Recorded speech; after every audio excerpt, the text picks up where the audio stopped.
A group contains element A and B such that order of A equals to 4, order of B equals to 2, then A cube B equals to BA, then order of AB equals to what? Order of AB हमें find out करना है। तो अगर order of AB हमें यहाँ से find out करना है तो इसके केस में अगर हम सॉल्व करें तो यहाँ से हमारे पास ये वैल्यू दी गई है, AB का स्क्वायर निकालें तो AB का स्क्वायर यानी AB को AB से गुणा किया, इसको अगर सॉल्व करते हैं B आ जाएगा यहाँ से। तो यहाँ से BA की वैल्यू हम A क्यूब B लिख सकते हैं। इसको अगर सिंप्लीफाई करें A की घात 4 B की घात 2 आएगी। A की घात 4 बराबर E है, B की घात 2 बराबर E दिया गया है। तो इससे अगर सॉल्व करें AB की घात 2 बराबर भी E आ गई हमारे पास। अब AB अगर हम यहाँ से E मान ले तो A equals to B inverse आ गया। A equals to B inverse का मतलब यहाँ से हमारे पास ऑर्डर ऑफ B तो 2 है, तो ऑर्डर ऑफ B अगर 2 है तो B equals to B inverse आता है। तो यहाँ से A इक्वल्स टू B आ गया और A इक्वल्स टू B आ गया। तो यहाँ से हमारे पास A square equals to B E आ जाएगा। अब A स्क्वायर E आने का मतलब है यहाँ से हमारे पास A का जो ऑर्डर है वो 2 आ जाएगा, पर हमें क्वेश्चन के अकॉर्डिंग कहा गया है A का जो ऑर्डर है वो 4 है। इसका मतलब AB does not equals to E। अगर AB E के इक्वल नहीं होगा यहाँ से हमारे पास तो AB का स्क्वायर E के बराबर तो है ही। AB का स्क्वायर अगर E होता है तो order of AB equals to 2 आ गया। जैसे order of AB equals to 2 आएगा, यहाँ से हमारा कौन सा ऑप्शन करेक्ट हो गया? इसके लिए हमारे पास यहाँ से हमारा फोर्थ ऑप्शन करेक्ट आंसर होगा। नेक्स्ट क्वेश्चन देखते हैं।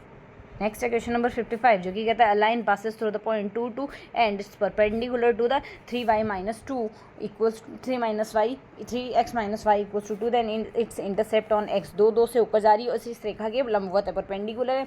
तो इस रेखा की अगर परपेंडिकुलर है यहाँ से हमने इस रेखा को सिंप्लीफाई कर लेते हैं। y बराबर 3x-2 आएगी, इसकी ढाल आ गई हमारे पास 3। अगर कोई भी 2 रेखाएं परपेंडिकुलर है तो उनके लिए m1 गुणा m2 का मान -1 आएगा। तो यहाँ से m2 की वैल्यू -1/3 आ गई। तो रेखा किसी भी बिंदु से x0 y0 से जाने वाली रेखा का समीकरण आएगा y-y0 equals to m into x-x0।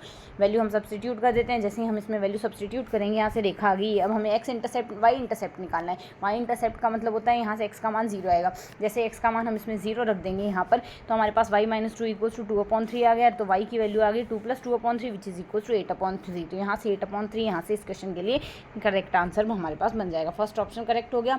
Next यहाँ से कहता है a square and it's equilateral triangle have equal parameter, it's length of the diagonal is the square is 12√2 then the area of triangle. यहाँ से हमें स्क्वायर और equilateral triangle का area equal दिया हुआ है। तो यहाँ से डायगोनल हम जानते हैं वर्ग का विकर्ण आता है a√2। यहाँ से अगर सॉल्व करें a√2 बराबर 12√2 आ गया। a की वैल्यू 12 आ गई। पैरामीटर आता है 4 गुणा भुजा, 4 गुणा भुजा से 48 आ जाएगा। त्रिभुज का परिमाप आता है 3 है। यहाँ से समबाहु त्रिभुज दिया गया है तो 48। तो a की प्रत्येक भुजा आ गई यहाँ से 16। तो एरिया आ जाएगा √3/4 a स्क्वायर। समबाहु त्रिभुज का क्षेत्रफल सॉल्व करेंगे 64√3 आ गया। 64√3 यहाँ से समबाहु त्रिभुज का क्षेत्रफल आ गया। 64√3 यहाँ से हमारा सेकेंड ऑप्शन होगा।